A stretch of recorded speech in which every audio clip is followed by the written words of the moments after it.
Welcome to the Education Growing Online Ego channel. It's a career guidance channel, a career pathing channel.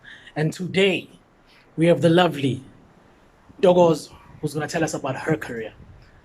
Let her come in. Hi guys, how are you doing? My name is Mkwanazi and I'm an environmental consultant. Alrighty then, environmental consultant. What does an environmental consultant do? Well, it's quite broad, honestly, depending on which fields that you go into. But basically, it's things that are environment based. So you can go to like rural urban development. You can go into the more construction side of it, where you're helping out people like as they build roads, making sure that they comply to environmental rules and regulations. You can go towards the water use license part of it, where you are keeping safe our waters, our rivers, making sure anything that's being built around those areas are well taken care of. So it's broad. It'll just depend on which aspect of it you focus on. Sounds like an intense and very grueling career. Maybe we should start here. Let's learn a bit more about Dogos. What are your interests, skills, talents, strengths? What are your values? I'm a very outspoken person. I love reading. Um, not very good attention span, but I do try to focus as much as possible when I need to focus. So yeah, Where is Dogos from? Where did you grow up? I'm from Durban. I grew up born and bred in Durban. I'm very happy about that. I pride myself. I'm a proud Durbanite. Take us on your primary high school journey into tertiary. I went to Glenwood Prep for primary, both pre-primary and primary. Then high school, I went to Holy Family College, and then varsity I went to UKZN. Okay. Now the transition. How important is career guidance and career pathing to you? Did you find that in your time, was it a bit easier to do it, or did you find difficulties? There was a lot of difficulties. I don't think that I don't know if it was a lack of knowledge in terms of our teachers, but they didn't introduce us to a whole lot of careers when we were in high school. You know, it was just like those, you're a lawyer, you're an accountant, you're a doctor, you're an engineer, you know, those even me, like when I started art, I didn't know of environmental management. So I don't know, I'm going to say it was a lack of knowledge on their part, but we weren't really guided properly. I guess the reason I'm asking is because at Ego, what we do is that we're a career guidance app. We literally take all the necessary and important information for young people and we put them in one scope.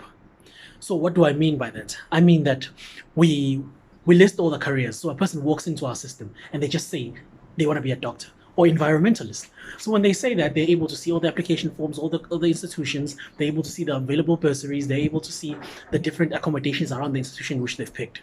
So I want to see that you find all of that convenient in the method that you did it in. Yeah, it did. It did. Well, for us, we did that CAO. It did help, but it only really just guided you in terms of your points that you had. So it was just a matter of if you had a certain amount of points, then it would, and of a certain amount of points and a certain amount of, and the subjects that you did, then it would align you to a certain degree. But obviously sometimes those degrees are not really what you're interested in. So there was always just that gap that was always missing. It's funny you should mention subjects, which is where I was leading to next. What subjects should I have or should I focus on in order to be able to do this career? Geography, maths, and languages are very important because in this field you work a lot with people. So you need to be able to be expressive, and obviously if you know more like different languages, it's a plus. What does the profession require out of a person? It really requires you to keep yourself updated constantly. You know, the regulations are always changing, so you need to be somebody that actually enjoys reading and reading up on things, and you know, like yeah, you always have to be knowledgeable and up to date with all the regulations because they're forever changing. Now, with Dawes mentioning that she's bubbly and energetic, Take us through your varsity life. What is your varsity experience? Like most people will tell us that no, they had a steady study regime, but what is the regime that is required for this profession? But also, where were your leeways? You know, were you able to have fun? Yeah, I was definitely able to have fun. I think first year was like trial and error. You know, you try and take your study skills from high school into varsity. I feel like sometimes, honestly, it needs to change. You're doing like 12 modules a year, and you only have 6 months for like six of them. So it's six, you know, the first half of the year and six. So you really don't have that much time to grasp everything. So you need to be on your toes, be quick. It's not like maths when you're taking maths up until like matric from grade whatever. You know, it's you literally have 6 months with these modules, and you have to focus and make sure that you grasp as much as you can. So you really need to focus, and also do give yourself time to rest and enjoy, but just try and strike a balance to it. Final two questions. I think this is the questions that everyone wants to know. How much do I get paid, and how are the working hours? It depends. With environmental management, you can go into so many fields. You can work for the private sector, you can work for the public sector. It honestly depends, and I feel like you can earn more as you this again. This field mostly is the amount of years that you have.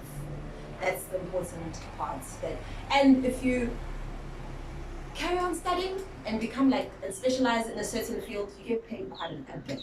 Give us numbers. Give us numbers. Like if you're a specialist, you could go up to like if you're a specialist and you're working on a project, you could go, depending on the size of the project, you could go up to like 30, 40 grand per project.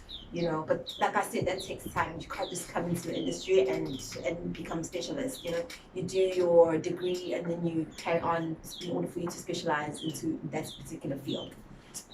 Take us on an everyday basis. What happens? It's a Monday. What am I doing? Obviously Monday. Well, first thing you do, open your emails. Keep yourself, you know, knowledgeable what's going on. Anybody needs you or anything. After that, you obviously touch base with your projects, whatever's needed. There's lots of you deal with maps a lot, obviously it's an environment. So there's a lot of mapping, a lot of communication with people as well to be updated in terms of what's going on the projects that you are dealing with, be it on site, be it whatever you're dealing with. A lot of writing because there's a lot of studies. So you're always doing studies, compiling reports. It's a lot of thick stuff. Compiling reports, going on sites, making sure that people are following the regulations that are set out, the environmental regulations that are set out, making sure that they're complying. Yeah, but I mean, with time you get used to it. So it just becomes like quite a, I know now it seems like I'm saying lots of writing, but with time it's things that you already know, stuff that you've learned and things that you're going to be able to apply to your work. Thank you very much, and I hope this has been a very informative video for our users. Thank you. Thank you very much.